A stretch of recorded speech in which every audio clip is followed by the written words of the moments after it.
สบายดีFC ทุกคนมื้อนี้เจอกับเซฟเปียวคือเก่ามื้อนี้50มาเฮ็ดเมนูยำประกอบเนาะยำประกอบเดี๋ยวเราไปเบิ่งนำกันเลยก่อนไปเบิ่งอย่าลืมกดไลค์กดติดตามกด Subscribe ให้ด้วยครับเหลือปลาเฮาก็ซอยไม่เรียบร้อยเลยเดี๋ยวเฮาไปเตรียมผักนำกันเนาะนี่แหละผักเฮาเตรียมเรียบร้อยเนาะส่วนประกอบส่วนผสมของมันมีน้ำตาลเสื่อมน้ำมะนาวน้ำปลาซิงไข่ซอยหอมแดงซอยใบขี้หูดซอยพริกบดให้ถั่วดินซอสพริกเผาน้ำมันพริกเผาผงชูรสพริกซอยเนาะเดี๋ยวก็พักไปเดี๋ยวเราไปถอดก่อนเลยแป้งลงไปคลุกใส่ปลาเนาะแล้วลงไปถอด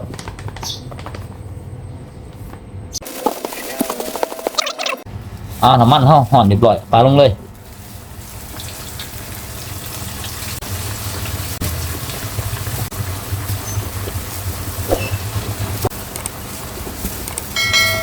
เบิดเรียบร้อยระวังเราถาปลาซุกเดี๋ยวเราไปผสมน้ำยำเลยเนาะมาเอาเห็ดน้ำยำลงกันเลยน้ำตาลเสื่อมใส่ลงไปน้ำปลาใส่ลงไปแนวละ1 จองเนาะทุกอย่างซ้ำกันเบิด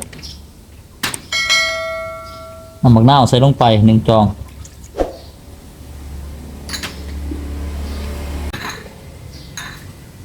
มันพริกเผาใส่ลงไป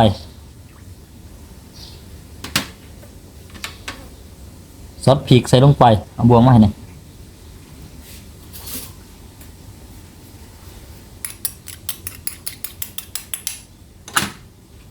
พริกเผาใส่ลงไป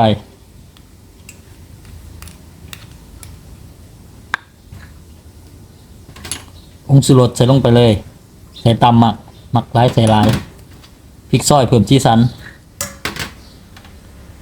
พริกบดเพิ่มความเผ็ดหอมแดงซอยลงไปใบกี่หูดซอยใส่ลงไปหัวชิงไข่ซอยหรือตะไคร้ซอยใส่ลงไปเลยนี่เนาะเดี๋ยวเรามาคนน้ำยำกันมัน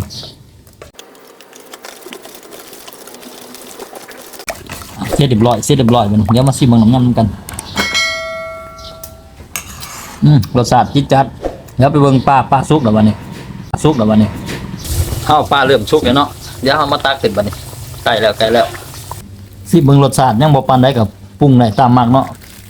ข่อยสิปรุงมะนาวเต็มนิดนึงข่อยมักเปรี้ยวๆใส่ลงไปเลยมีโม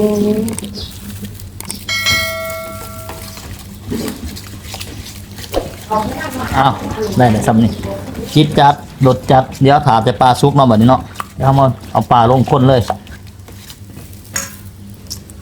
รสชาติพอดีเลยบัดนี้ปลาชุกเรียบร้อยบัดนี้เดี๋ยวเรามาคนใส่น้ำยำเลยเหลืองามทีเดียวมาเดี๋ยวเรามาจัดจานน้ำกันบัดนี้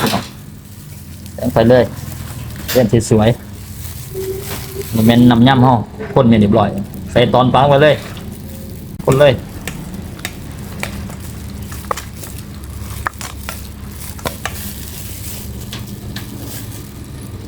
เอาถั่วดินใส่ลงไป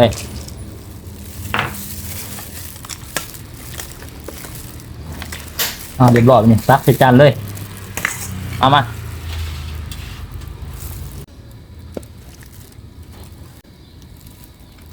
สีสันสวยงามยำรสจัดไปเลย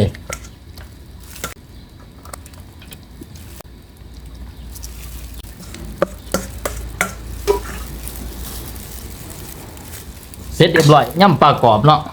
เพิ่มความมันใส่ในถั่วดินลงไป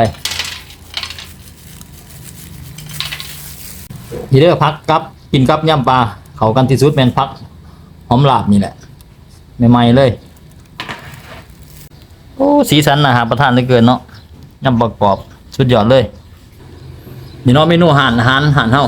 สำหรับใครอยากสั่งเนาะตามนี้เลยเนาะเมนูราคาเป็นกันเองบ่แพงเนาะสั่งเลยเนาะ